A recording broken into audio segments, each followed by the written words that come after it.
Hi guys, welcome back to another installment of the sampler stitch book. For those of you who've not been with us before and maybe you're just here to have a look at these particular stitches we're learning, we're sort of in the middle of a project where we learn some new stitches and then we might do a little embroidery design for it. So this is our 5th page. And these are our last 3 stitches for this page before we go on to embroider a little penguin, which I'm really looking forward to. Okay, so this week we've got some very common stitch, stem stitch, something that I can't believe I haven't taught before now. It is a very common stitch used in a lot of forms of embroidery and a lot of times. And then we're going to look at 2 other stitches where maybe not quite so common. So we're going to look at a raised stem stitch and a raised chain stitch. So something that'll you can add to what you already know and expand your knowledge and give you a different feel and effect for things. Quickly, I'll go over what we've got, what we need. Got a template here. You'll find this below. For our 3 stitches, I've put that onto some, this is a linen cotton blend, but you can use cotton material. This just happened to be what I had when I started this, so there's cotton, whatever you want. I've just used a pen to put it on because we're using nice thick threads while we're learning our stitches. So these are a 2-ply merino wool that I hand dye. I do sell them on my shop on Etsy. And this is our lac range, our lac and iron range. But you don't have to use these if you don't want to. You can use any other sort of wool embroidery thread, or even try out a Pearl 5 cotton if you'd rather use a cotton than a wool. And you can use whatever colours you like. This is just what I'm doing for this page. Alright, so I think that's us ready to get started. Okay, so I'm starting with the darkest of my lac threads. What I'll most probably do is go, dark to light across the 3 lines. We're using these 3 lines here. Now I've got to try not to do a wandering hoop again this week. Last week was pretty bad. The last video. So basically you come up and down, do your straight stitch, and then go back up halfway, but rather than the split stitch where you come up through, you come up to one side. Now it doesn't matter which side you choose, which side can play a difference of the way you go around curves, which is what this stitch is used for. As you can maybe hear stem stitch, used a lot for the stems of flowers. So but just come up on the same side.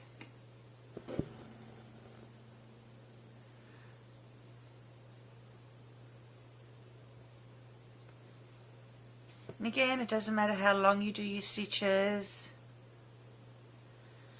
That will depend on what you're sewing, whether you're making, you obviously can't use very long stitches when you're only sewing a short line.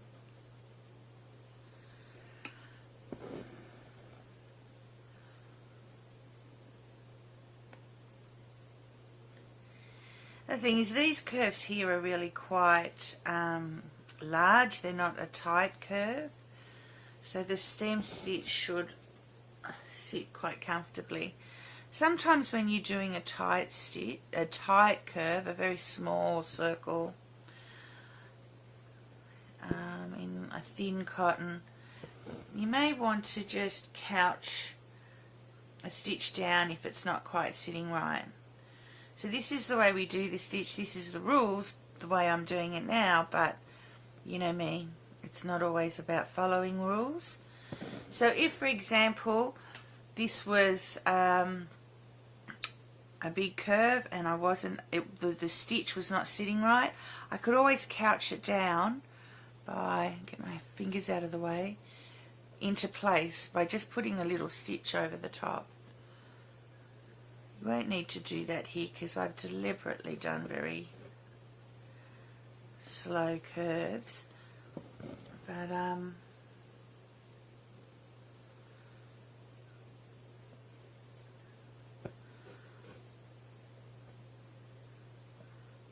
know I spent years getting frustrated with stem stitch because, you know, this is the way you do it, and then I'd be doing a little circle,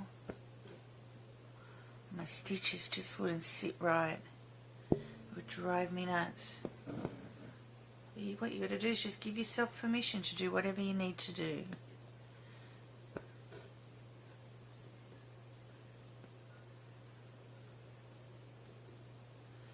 To make it look the way you want it to look. Okay, so there's the 3 lines of stem stitch that we've done. Going down in colour. So the next thing we're going to look at is the raised stem stitch. Bit of a tongue twist there. So the first thing we want to do is a row of straight stitches.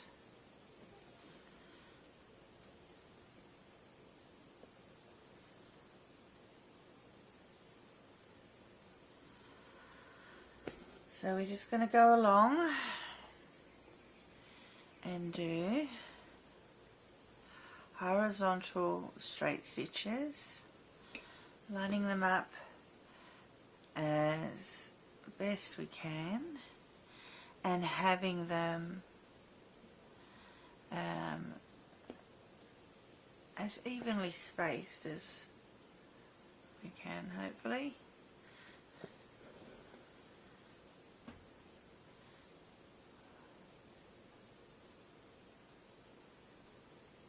Alright, 3 more to go.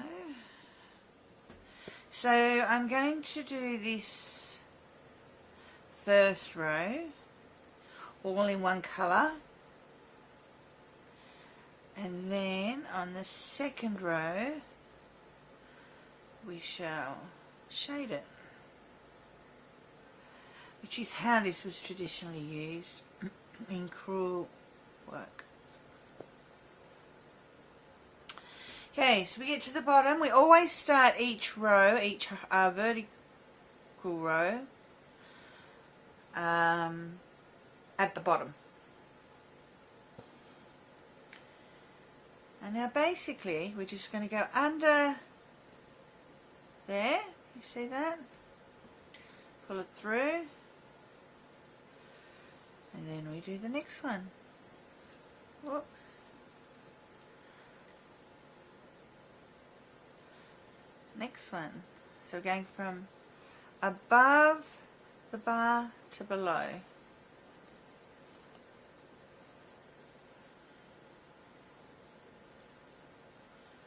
And we just keep going up the ladder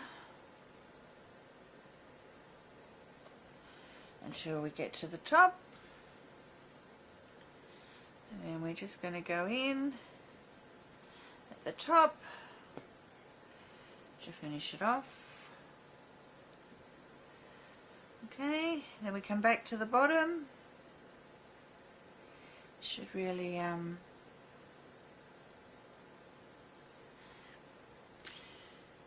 turn it over and go through so you're not left with a big strand at the back. And we just do the same again. So we've come out next to that one. Now we're just going to, now we can just slide it over a little bit.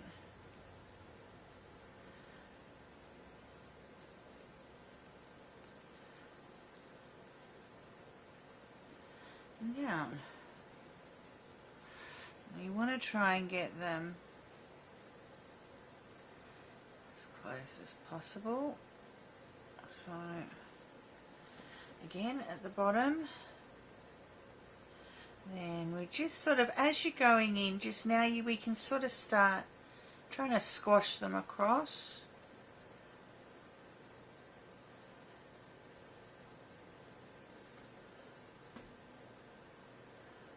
That way.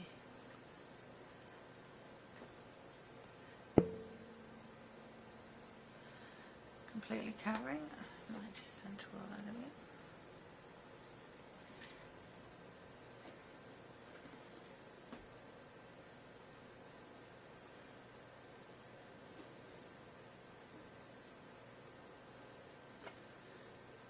Then you just squish them across as much as they'll go, as close as possible, and you keep going.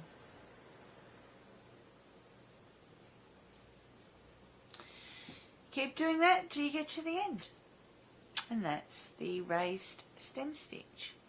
So I'll come back when I finish this one, and we'll just talk a little bit about doing some shading using that stitch. Okay, so I finished our raised stem stitch all in the one colour.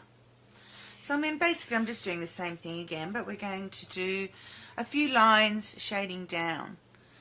So I've got my ladder all done. I've picked the lighter colour of my shading, and I've started down at the bottom, and again we're going over the top and then under the next step, over the top, under the next step,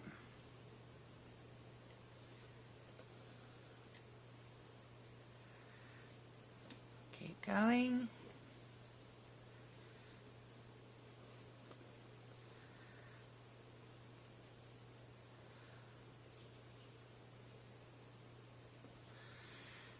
Down. Now, of course, I think I was trying to say a minute ago your time. If you have, I mean, this area is not too, this ladder is not too tall. If it was a taller ladder, you might want to either finish up at the top and start again at the bottom, or go behind and bring your work down without having a large piece like that. You might just flip it through there so it's a bit more secured at the back and not one big straight line. Okay, so I'm not sure whether I'm doing 2 or 3. What should we do? Maybe 3. So again, I mean, as you see, as you get more done, it'll close up and you won't have those gaps sitting there as you keep adding pressure to that side. Might just do one more line.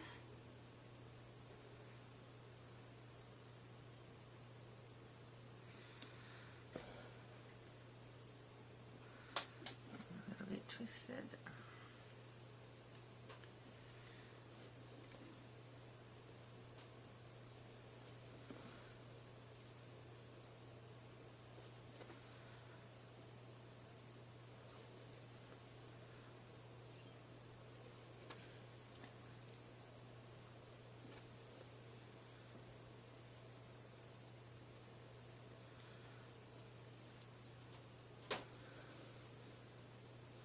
Okay, so I'll just do 3, I think, lines in that colour. You need to finish that off, but I'm trying to speed things up for you. You don't need to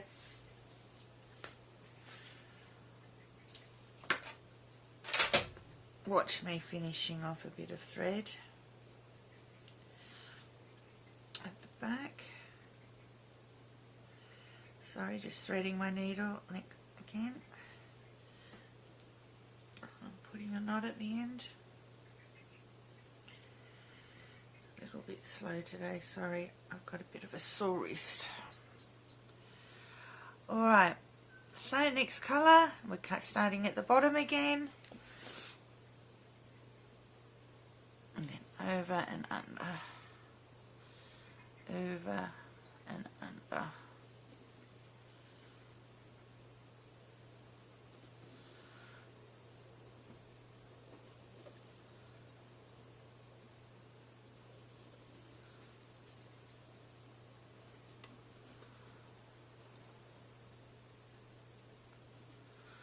So just keep going like that. I'll do 3 in this colour and then 3 in the darker.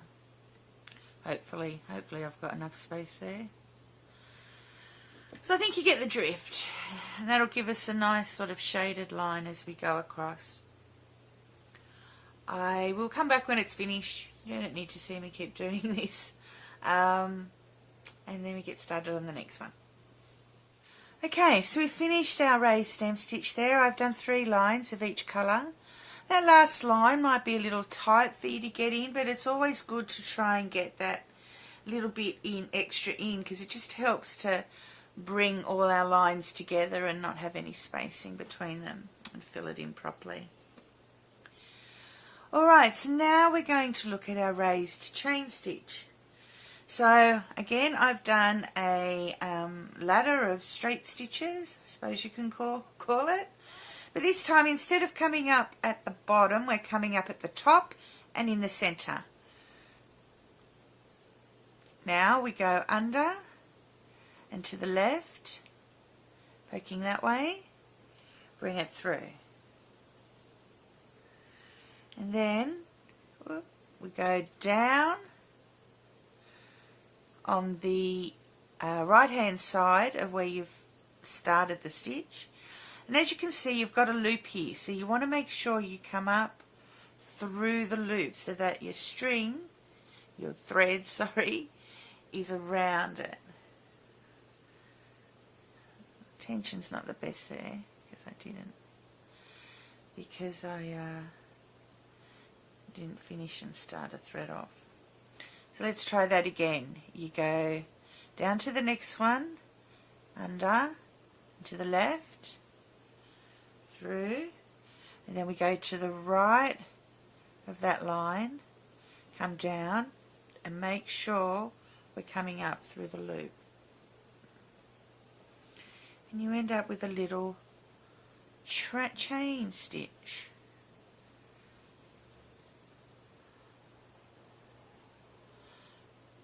See, I'm at the right of the bar, coming down. We've formed a loop with our thread and we're coming in through the loop.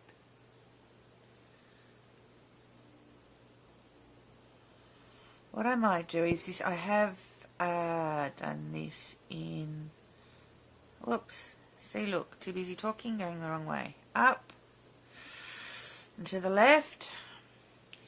I will do this in a lighter colour, which might make it easier for you to see in a minute on the next load down, I think. Down and through. See, and depending on how close you put your bars together will change the look of it. So up to the left,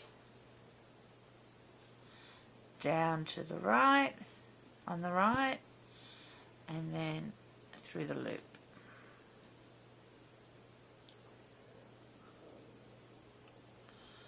Up to the left,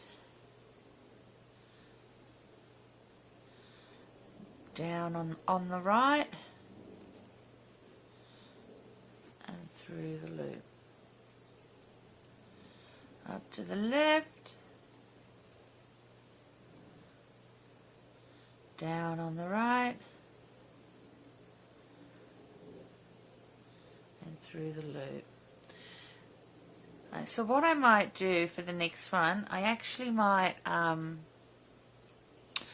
do the bars in the darker colour, and I might actually do an extra bar inside every line that's on the template, so we get them a bit close together and see how they look that way. And I'll come back with a lighter thread, which might help you see a little bit better as well. Okay, so I've done another stepladder. A little bit wonky stepladder, I must admit, but sometimes I think that's the hardest thing in embroidery, is straight lines. But we're just playing, right? We're not going to judge each other for these things. Now, I've done dark, but I'm going to do the ones on the top lighter to hopefully make it a little bit easier for you to see. And I've done an extra line in between the others on the template, just so we can see what it looks like when it's a little bit tighter together. So we're coming up in the center at the top, we go around, up and to the left, pull through, and then we go down on the right and go through the loop.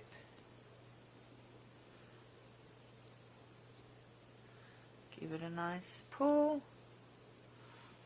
Maybe you might be able to see that a little bit better. So again, I don't know if these are going to be too close together. We shall see. I mean, sitting on top of each other. Now we're going up, if I can get under, to the left, around, up and to the left.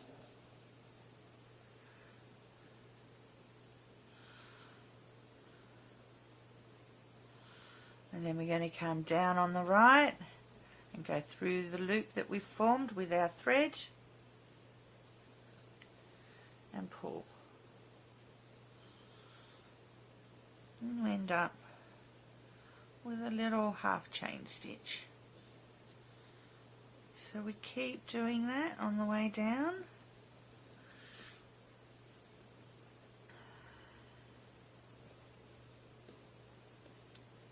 Oops.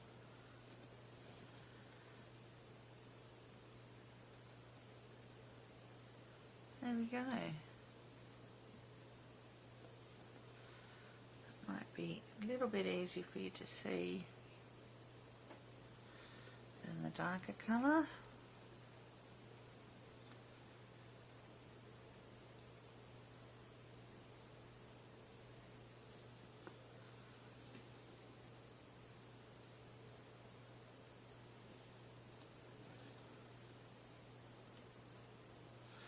You can just pull it and move it and play around with it till you get your tension the way you want it.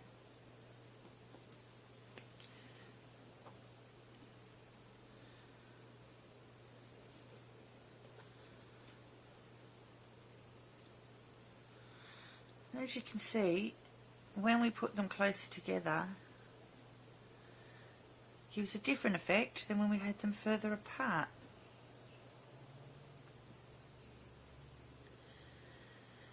This way you sort of get a little circle around the bar, whereas this way we are actually forming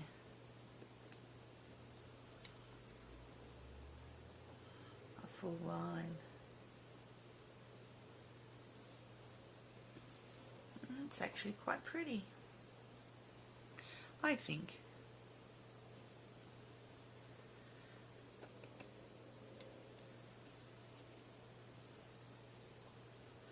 Sorry, I hope I don't have a wandering hoop again. I'm trying very hard not to this week. Last week was a bit of a schmozzle. My wandering hoop.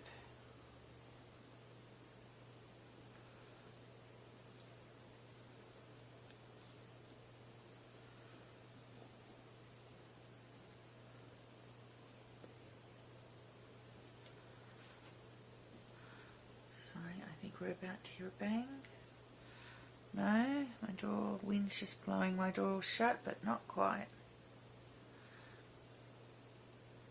So always remember, come up through the loop that you formed.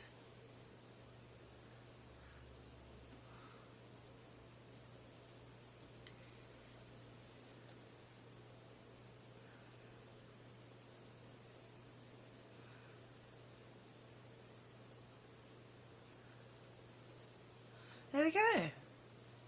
So that is our raised chain stitch. And again, just by putting the lines closer together, we have two totally different effects, as well as playing with a bit of colour. Two different ways you can use the stitch. And as I said before, you just keep playing with these things, making small variations into one thing, and a myriad of different effects can occur, which is one of the great things of embroidery. So that's it for this week. We've done our stem stitch, our raised stem stitch, and our raised chain stitch, and that's it for our stitch tutorials for this page. So next time I will be back so that we can start on our penguin. I'll see you next time. Bye.